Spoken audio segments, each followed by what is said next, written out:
We talk about how words have a semantic range, that they have a range of meanings, and you have to look at the context to decide the specific meaning of a word in a specific context. I came across a great example of that in Mark 9 with the translation of the word logos.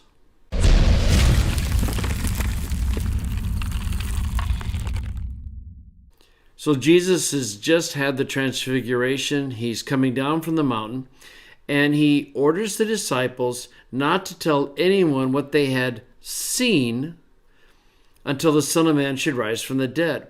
So in verse 10, it says, so they kept this saying, which is a translation of logos here, to themselves, questioning what the rising of the dead could mean.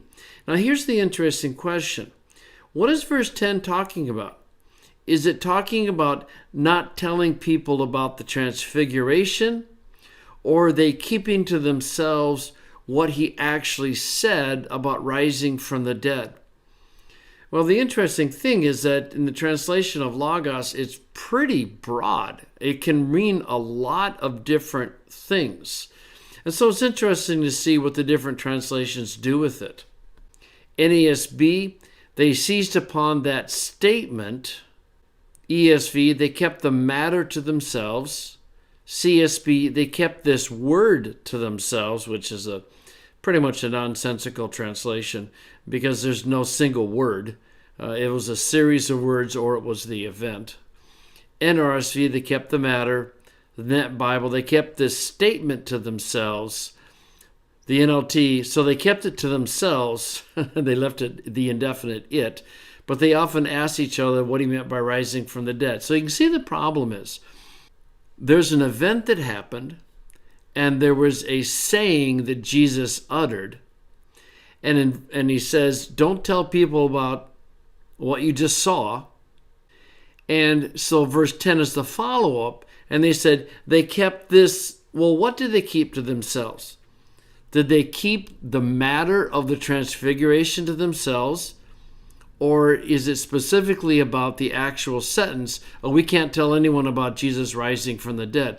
Which, of course, would make a lot of sense because he says that elsewhere in public. So the issue here certainly has to be that they are not supposed to tell people about the transfiguration.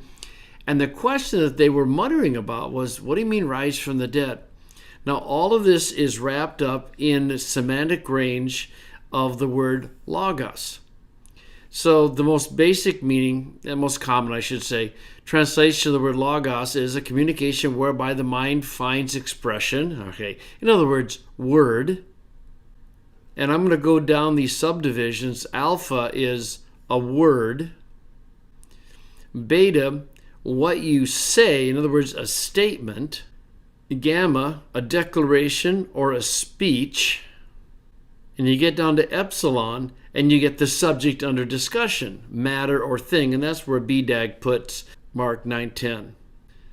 Now, logos actually has more meanings. You can go number 2 to computation or reckoning, or 3, the idea of God as the logos.